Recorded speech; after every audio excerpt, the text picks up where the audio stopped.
Good evening, good evening, good evening. How's everyone doing today? My name is Robert C Ayala, and I am a Democrat running for the Democratic nomination for president to stop the campaigns of Joe Biden, Donald Trump, or really any candidate telling you how to live, what to ingest, or how to look. Enough is enough. America was built on freedom.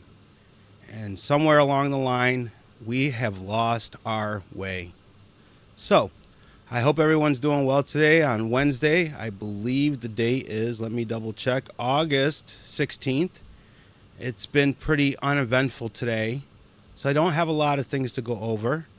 But I still want to continue to talk to you every day, because we have some mailers going out and they're going to be targeting some zip codes. And so as you get these postcards and as you get these mailers, I want you to be able to stop over here at YouTube, say hello to me. And as more and more of you get these postcards and as more and more of you get our mailers, then maybe some of you will find the time on Tuesday, Wednesday, and Thursday. It was 9:15. I moved it to 9:30. I needed a little bit more time in my day. And what I would like is for you folks to jump on and ask me, what would you do if you were president? And I think this is one of those things where sometimes what is a president? You know, the only thing I can think of, and I was trying to think of an equation to put this out today, and I don't want to offend anybody. So when I say the word and I use king, you go ahead and just submit your religious views or your belief structure to that. And so what I was thinking is, when has this world really seen a good king? And I say that in the manner that when you look at most of history, first let's answer that question. Jesus was the last good king. Some people won't say he was the king. Other people will say he's the king. But what I think is more important is if you look at his life here on the planet, whatever your belief structure is or whatever you don't believe of him or do believe of him, if you just look at what he did was service for others. And service for others is what politics in this country used to be about. Somewhere along the line, it became about blue bloods and governors and families and destiny lines. And I think Trump really, he challenged that status quo. But I always say to folks, it was Trump's father who was a genius businessman. And real estate is one of those kind of like easy businesses. If you have the business, the real estate in the right location, you're going to make money.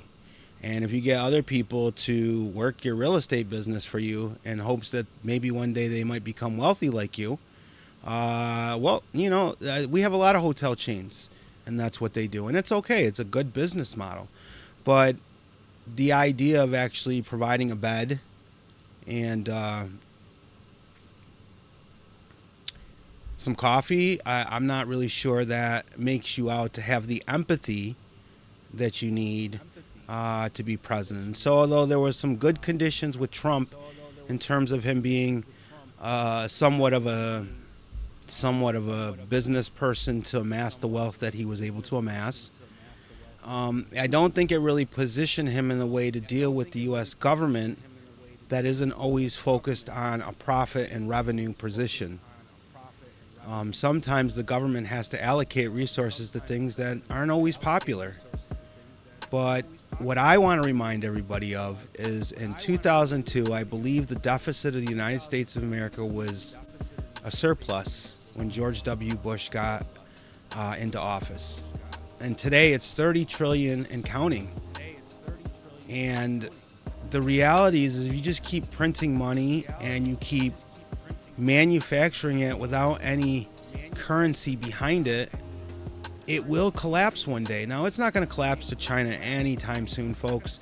I don't want to subscribe to people who want to invest in where you put your money or don't want to put your money. But last year, in a world of coming out of the pandemic, a war starting in Eastern Europe, American currency was traded at almost 88%, which was actually, I believe, 1.5 percentage points higher than prior to the pandemic. And one of the reasons will always be is that the U.S. government, the only way they can get your money is through taxation, so they can't just, like in Russia, like in China, like in most of the Middle East, just come in and wipe out what you have. That's not allowable in the United States of America. We have due process. We have the citizen's right to use the court system. So when we look at this question, what is a president? You know, it's to be somebody who's in service for you. If you look at how the presidents in the 1950s and the 1960s, before the Kennedy assassination, they were out. They were walking around. They were with the people. They were traveling around the United States throughout the year. And then suddenly, with GAP and maybe a globalist agenda, our president started leaving Americans behind and going out and worrying about what the world thought. And I think that's a wrong position. I think that when you look at your leaders are supposed to put your interest and your needs and your concerns first. Whether you're a lawyer or an accountant. It's so funny, really, on the lawyer thing. We've had how many lawyers? Obama was a lawyer. Clinton was a lawyer. Reagan was an actor, but I think he also had a couple degrees. Trump, he's got some degrees, but we don't know if they were, actually earned in the same manner as other people's. But he has those degrees, so I don't want to minimize them. But when we send the lawyers, they don't do anything. Somebody who lives their life in a book is probably not the best politicians. And what I want is a new experiment. And I don't think it's an experiment that hasn't been done before. I think George Washington was the first citizen president, and I think there was a few others. And how we had the two parties is because, one side sought power and the other one didn't. Power is real in terms of Americans' rights here in the country and how we enforce our protection of our citizens when they're outside of the country. But outside of that, the people I've grown up with, the people I know from sea to shining sea, they're all free people.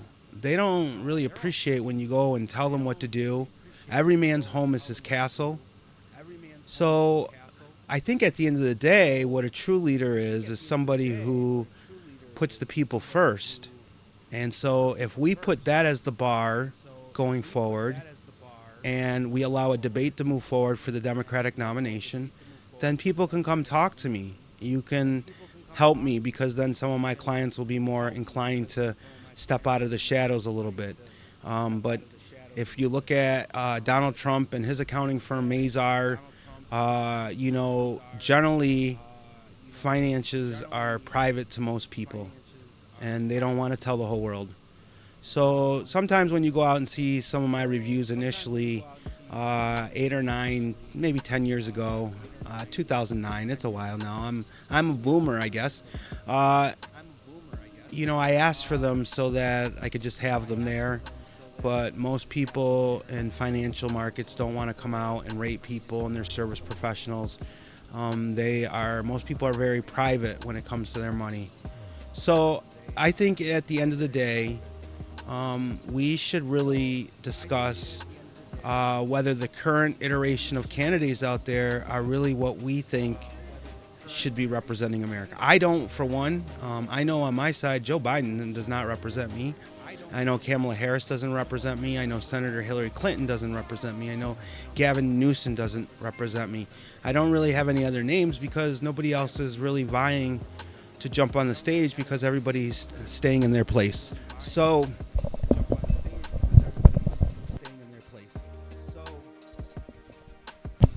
that's where we're at. So we're going to jump to the news here. Let me make sure that, Google is denying my stream again. Whatever. It'll probably take a couple months for them to get some people, and I'm hoping with some of the mailings that I do, I can get some of you folks to jump on. So enough with that, shrilling for myself. I told you yesterday that the case against Donald Trump, I found particularly odd that the primary district attorneys prosecuting Trump were black. It's these theories have never been tested before. And so what we find out today is that the judge assigned to all of this is been a judge for 6 months. Okay, folks, come on. The fix is in. This is not going anywhere. So I just want to, if you've been on a divorce, you've been on a criminal case, you've been in court at all, you understand how the courts work. And this young judge is going to be overwhelmed with motions on every single little thing. Do you understand that, folks? He's going to be overwhelmed on motions, unnecessarily needless amounts of motions that he has to hear every single one of them, and then he has to rule on every single one of them. And he has 18 defendants, and each are going to bring in the most high-powered attorneys in this country. And they have to just turn one juror, folks. One juror. That's it, one juror. And the reality is, every time he rules against one of their motions, then it's an issue that can go to appeal. And so then it goes to state appeal, and then it goes to federal appeal, right? And everybody thinks this is for show. This is to try to make Donald Trump drop out of the election. But I don't see why he does. His poll numbers keep going up, and Joe Biden's poll numbers keep going down. So it doesn't matter how many people on MSNBC or CNN or the HuffPost, how many times you convince yourself. You convinced yourself that Hillary was going to be the president too. Look what happened. You convinced yourself that Joe Biden was going to be the president, and Joe Biden is the president. But let's be clear. Joe Biden's victory was not called until very, very, very, very, very, very late on that day. And I don't even think it was called on that day. It was called a few days later once all the votes were counted. But the total head count is like 10,000 people, 10,000 votes. And I promise you right now that the 10,000 votes that came out of Pennsylvania, Wisconsin, and Michigan, well, Michigan might be able to erase the gains there, but Pennsylvania, no. No, see, Fetterman lost big in Pennsylvania. And what I mean is he lost big is he won, and he beat Dr. Oz, and then he instantly went into the hospital because his health was just terrible to begin with. And the voters of Pennsylvania are going to remember that. I don't think Pennsylvania flips to Joe Biden this time. So that's one state. And then you're looking at Wisconsin and Michigan. And Michigan probably, it'll probably stay in the Democratic hands. But Wisconsin, that'll probably be the new battleground this year. Because I think Pennsylvania is going to go, it's going to go red again. Because of the Senate results of Senator Fetterman, and just how embarrassing that is now. And look, there's nothing wrong with being sick in the United States of America. Being sick is okay. But when you have a stroke and when you're stuttering in front of the camera like Mitch McConnell, and you're getting wheeled in like Senator Dianne Feinstein, and now there's an elder abuse charge against Senator Dianne Feinstein, and you're sandbagging the constituents. You're lying to them. You're putting forward deficient characters who have lied, right? They're not healthy. And I think when we're talking about the federal government and the upper echelons of the power that is meant to deter the rest of the world from touching us and our citizens, we're doing a poor job. And I know that Steve Christie's rising in the polls on the Republican side, but let's not forget that Chris Christie locked down a bridge from New York to New Jersey left the citizens of that bridge on the bridge for hours, stranded, because he had a dispute with a mayor, not from New York City, but from New Jersey. He disrupted the lives of nearly 6 million people for a petty dispute.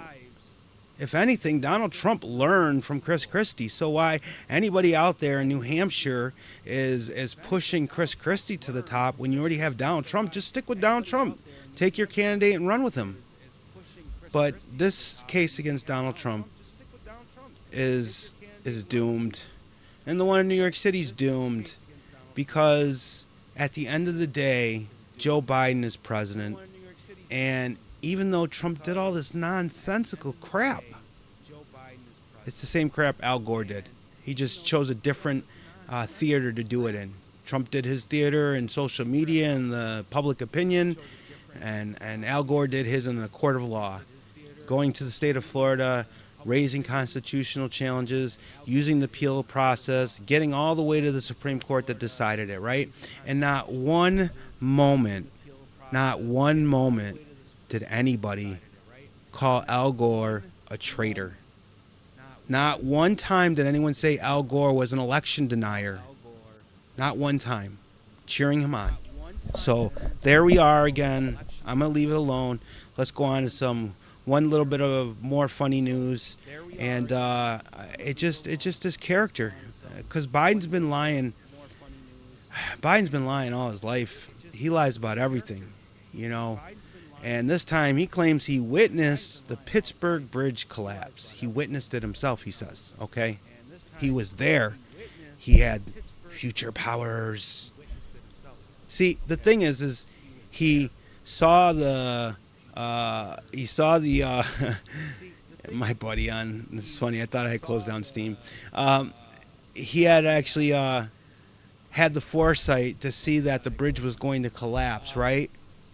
But he didn't do enough to save the life that the bridge collapsed on, right?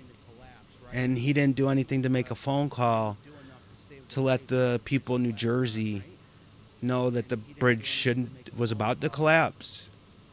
So, it's just, why? Like, who cares what you think? But when you've been in the Senate for 40 years, when you've been in the government for 40 years, when you've really haven't done anything, you have no production value that you've put forward, then you just make up shit all the time. And I think that the age of Biden making up shit all the time, I'm over it. And I'm really tired of Kamala Harris laughing at everything. Laughing when she goes to the border, laughing when she goes overseas, laughing. Everything's a damn joke to her. And again, it just shows that you, the American people, when you go to work every day, you go to work to be serious, to get things done, and your government behind your back is just doing everything behind your back. And none of it is for you. It's each time so they can line the pockets of the next group that comes in, the next group of people that's going to be the next group of millionaires. I don't got no friends, and what I would promise you is, I think there was a day when people were prevented from leaving government and weren't allowed to be lobbyists for government for a couple of years. I thought the 2-year mark was way too short, but 5 years should be good. I think that anybody working in any of my administration, anywhere in my administration, who's a political appointee should have to sign a piece of paper that says for 5 years they won't come back and petition the government once they leave. People need to remember who the government's for. All right? And it's not here for them. It's not for Hunter. It's not for Donald Trump's kids. It's not for any of them. It's supposed to be here for you. And it's supposed to be making your life easier. And I don't hear anybody still today on August 16th telling anybody how they're going to make your life easier. So that's where it is. That's all I got today, folks. You first. I promise. Always you first. Everything about me is that. You can go to Rob the Accountant on YouTube. You can go to Kabbalah Tax. The term Kabbalah is a form of, I don't even like to say it, Jewish mysticism, but where I took it from was from the word altruism, right?